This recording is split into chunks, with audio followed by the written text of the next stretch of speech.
Commentaire de saint Thomas d'Aquin sur l'Évangile de Jean, chapitre 9, suite. Il me faut travailler aux œuvres de celui qui m'a envoyé aussi longtemps qu'il fait jour. En disant ensuite ces paroles, le Seigneur met en lumière la vraie cause qu'il a dévoilée, et puisqu'il avait fait mention des œuvres de Dieu, il établit d'abord l'opportunité de manifester les œuvres de Dieu, puis il donne la raison de l'opportunité ou de la nécessité. Enfin, il explicite cette raison.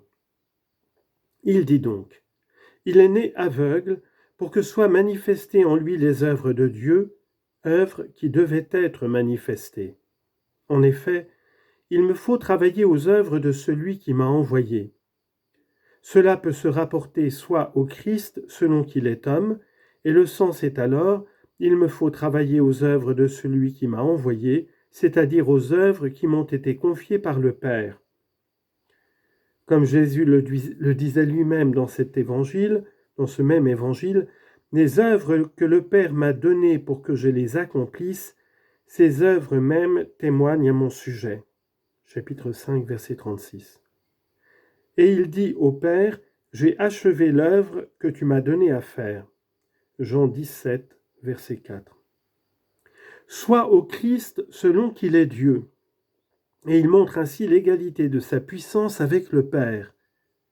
Le sens est alors, il me faut travailler aux œuvres de celui qui m'a envoyé, c'est-à-dire faire des œuvres égales à celles que le Père fait. Tout ce que le Père fait, le Fils aussi le fait pareillement. Jean 5, 19. Et pour montrer l'autorité du Père, il me faut travailler aux œuvres de celui qui m'a envoyé, c'est-à-dire aux œuvres que je tiens du Père. Car toutes les choses que fait le Fils, même selon la nature divine, il les tient du Père. Le Fils ne peut rien faire de lui-même si ce n'est ce qu'il a vu faire au Père. Jean 5, 19. Il faut, dis-je, aussi longtemps qu'il fait jour. Le jour matériel est causé par la présence du soleil sur la terre. Or, le soleil de justice est le Christ notre Dieu.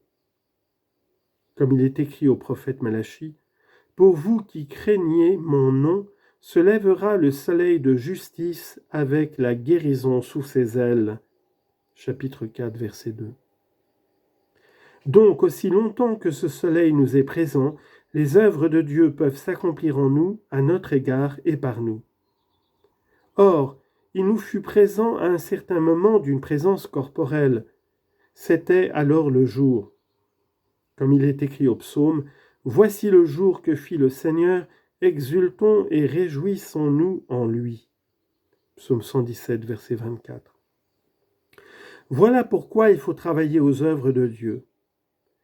Il nous est aussi présent par la grâce, et c'est alors le jour de la grâce, c'est-à-dire celui où il faut travailler aux œuvres de Dieu aussi longtemps qu'il fait jour. Comme l'écrit saint Paul, « La nuit est avancée et le jour s'est approché.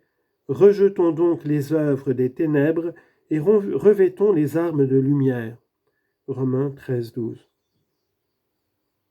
Et encore, « Ceux qui dorment, dorment la nuit, mais vous, frères, vous n'êtes pas dans les ténèbres, de sorte que ce jour vous surprenne comme un voleur. » 1 Thessaloniciens, chapitre 5, versets 7 et 4. Aussi longtemps qu'il fait jour.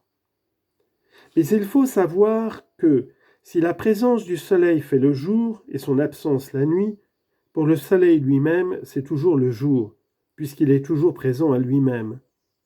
Et ainsi pour le soleil, c'est toujours temps d'œuvrer et de luire. Mais pour nous, à qui il est parfois présent et parfois absent, il n'œuvre ni ne luit toujours.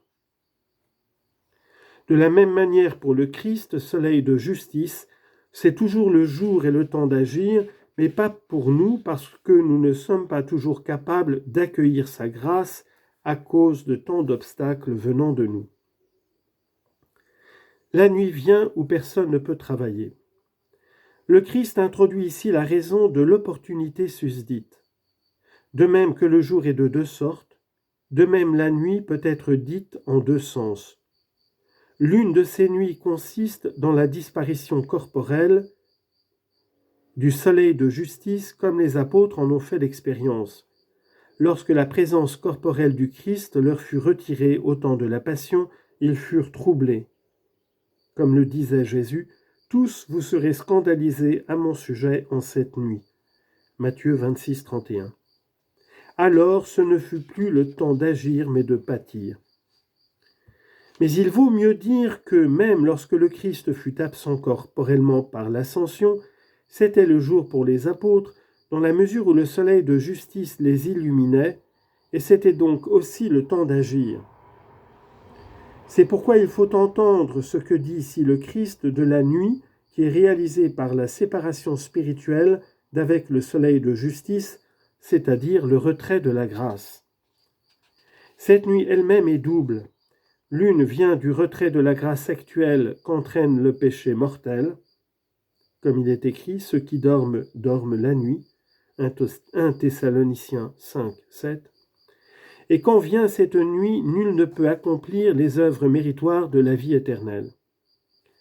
L'autre nuit est consommée quand on est privé non seulement de la grâce actuelle par le péché mortel, mais même de la faculté de se repentir par la damnation éternelle en enfer où la nuit est profonde. Cette nuit qui sera pour ceux dont il est dit « Allez maudits au feu éternel » Matthieu 25, 41. Et aussi « Jetez-les dans les ténèbres extérieures » Matthieu 22, 13.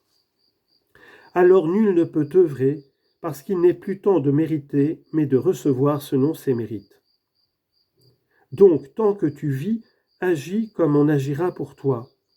C'est pourquoi il est dit au livre de l'Ecclésiaste, « Tout ce que peut faire ta main, accomplis-le dans l'instant, car il n'y aura ni œuvre, ni raison, ni sagesse, ni science aux enfers, vers lesquels tu te hâtes. » Qoélète, chapitre 9, verset 10. Aussi longtemps que je suis dans le monde, je suis la lumière du monde. Le Seigneur explicite ici la raison de son affirmation comme s'il disait « Si vous voulez savoir quel est le jour et quelle est la nuit dont je parle, moi, vous dis-je, je suis la lumière du monde. » En effet, ma présence produit le jour et mon absence la nuit. Aussi longtemps que je suis dans le monde, corporellement par ma présence, car je suis sorti du Père et je suis venu dans le monde, de nouveau je quitte le monde et je vais vers le Père. Jean chapitre 16, verset 28. Je suis la lumière du monde, c'est pourquoi ce jour a duré jusqu'à l'ascension du Christ. De même, aussi longtemps que je suis dans le monde, spirituellement par la grâce, comme il est écrit, voici que je suis avec vous jusqu'à la consommation des siècles. Matthieu 28, 20. Je suis la lumière du monde, c'est pourquoi ce jour s'étendra jusqu'à la consommation des siècles.